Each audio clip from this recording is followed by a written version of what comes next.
Hey there guys, how are you doing? This is Rob of Rule of Two Review. Welcome back to the channel. And today we are, of course, going to continue to discuss and break down Metroid Dread, some of the big events in the game, something that maybe could be seen as a bit of a loose end, and a big piece to the overall Metroid story and where I think it may be going in possible future games. And now, I do promise I'm not trying to turn my channel into a 100% Metroid Dread only channel, but we're here in the aftermath of Metroid Dread. I mean, it's Metroid 5, you guys know the deal, it's a big deal for me, it's a big deal for the Metroid franchise, and so there's still a lot to discuss, even though most of us have now played and completed the game. Hopefully you've seen my 2 reviews on the game. I still got some more to say. We have to discuss the X-Parasite's role in the game because I really haven't touched on that in my 2 reviews, and there's a lot to potentially theorize about what happened in this game with the X-Parasite and also what might happen in the future. Of course, before we dive any deeper into the Metroid and X-Parasite topic today, I like to remind you I'm always trying to grow the channel here on Rule of Two Review.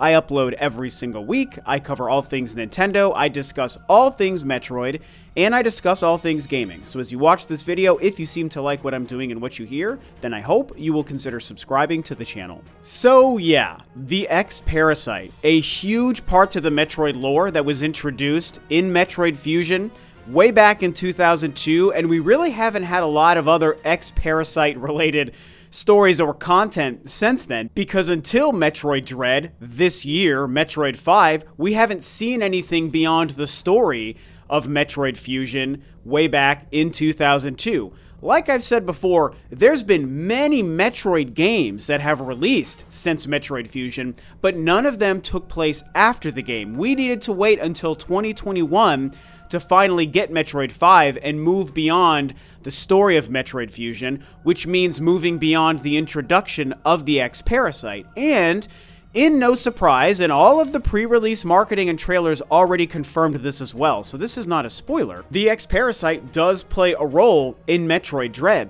And like I mentioned in the beginning here, I did make my 2 very long, very popular review videos for Metroid Dread, one that was full of spoilers, one that was really mostly non-spoiler.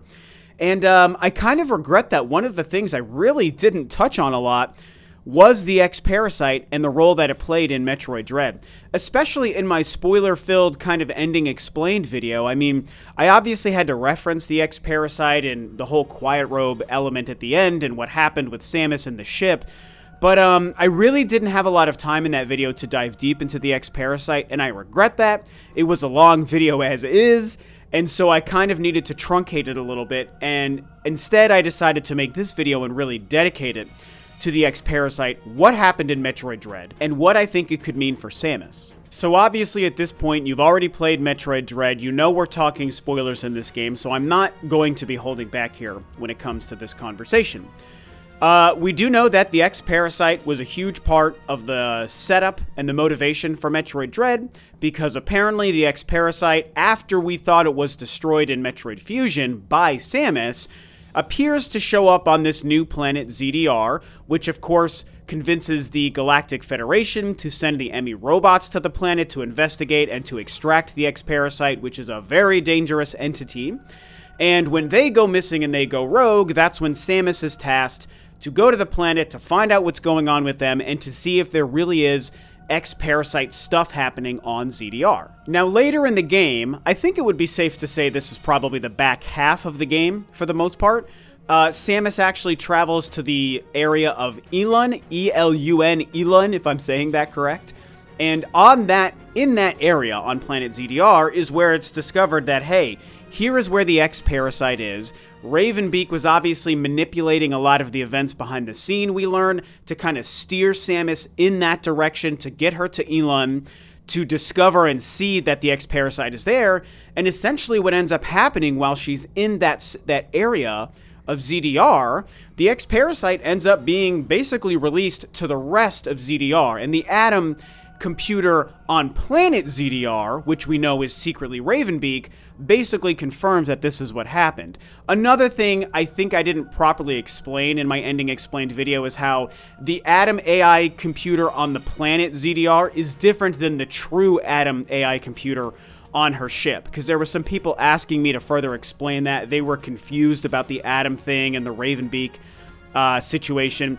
And I was going so quickly at the end there that I didn't really explain that the true Adam AI robot does exist on her ship. That's the one that stops her at the end of the game from destroying the ship when she's wearing the Metroid suit. The Adam AI that she's talking to throughout her journey on the planet, in that big spherical kind of, machine or computer, that is the one that is Ravenbeak. The real Adam AI does exist on her ship. And so the X-Parasite ends up getting released into the rest of the planet on ZDR, and what's really great about this moment is it kind of feels like we're playing a modern and better looking and playing version of Metroid Fusion in a way, because suddenly all of the enemies and all of the wildlife and the creatures you come across throughout the rest of the game now become infected with the X, and when you kill them, the X-Parasite floats around and can be absorbed by Samus because she's able to do that thanks to the events in Metroid Fusion.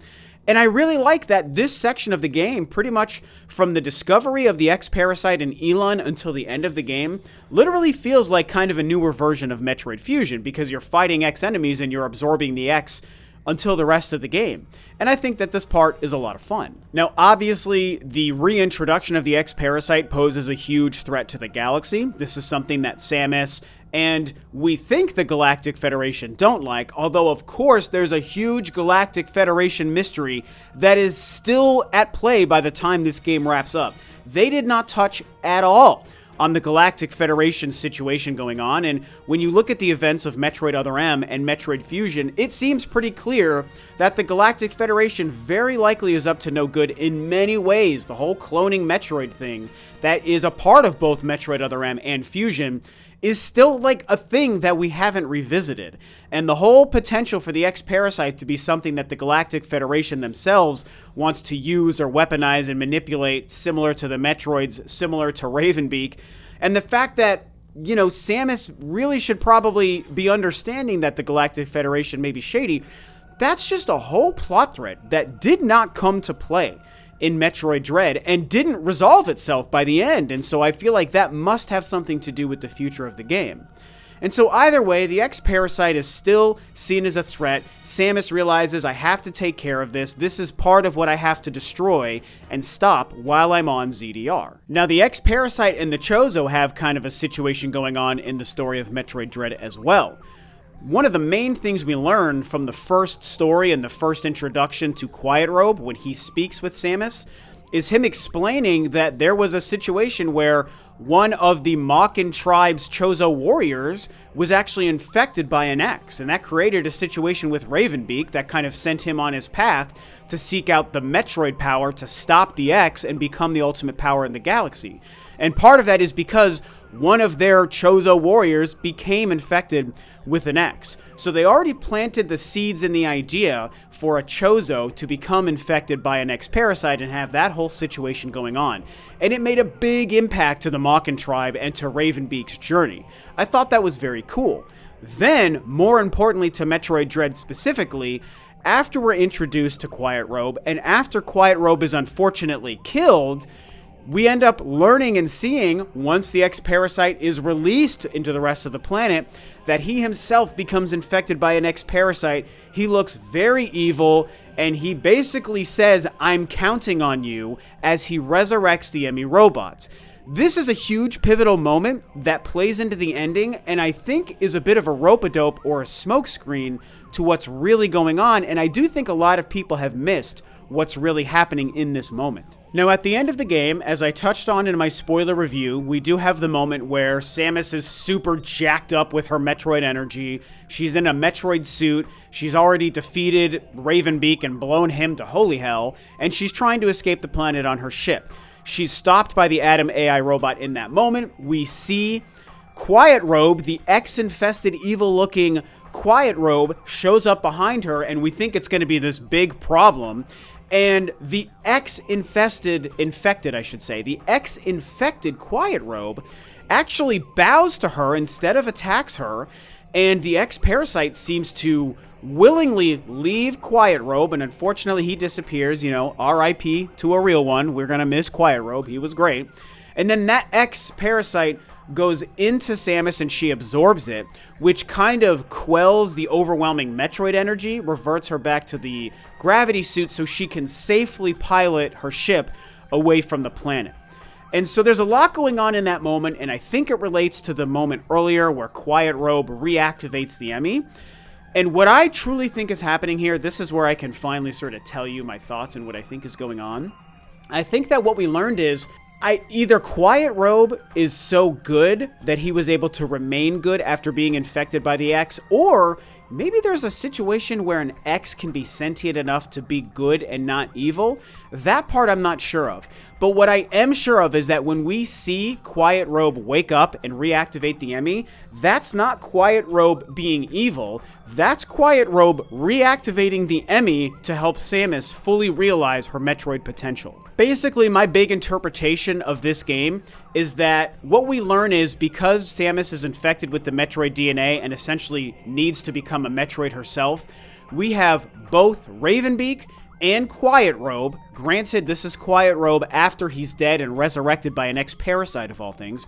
We have both of these Chozo entities trying to use the Emmy to manipulate Samus's Metroid energy to their own will.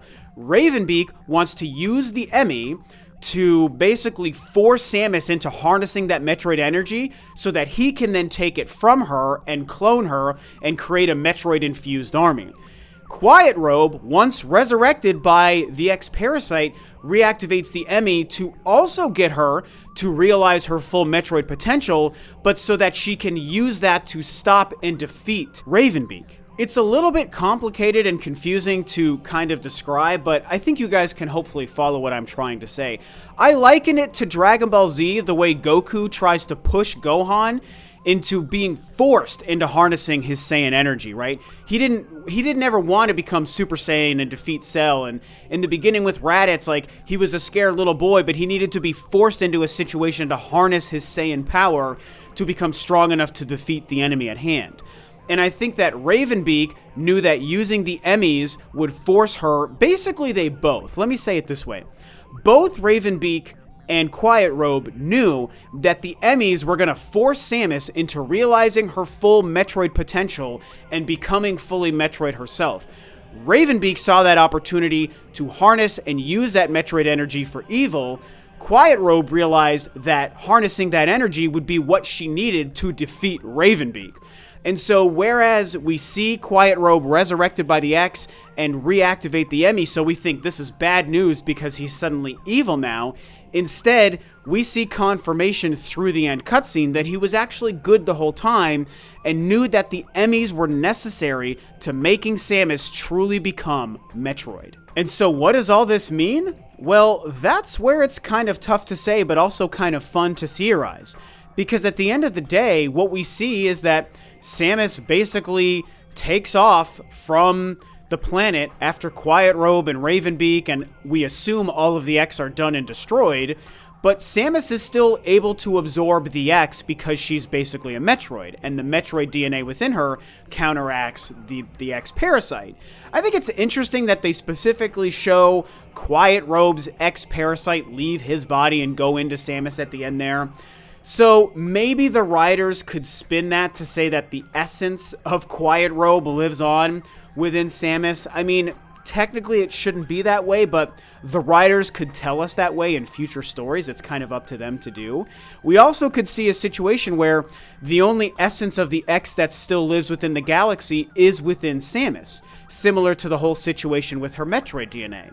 And so that part's kind of up in the air. It's up to the writers to decide to do something with that. They could just say that the X are officially destroyed, or they could say that she possesses some X power that could be used to start the next chapter of the Metroid story and become the new main sort of conflict in the galaxy after Metroid Dread.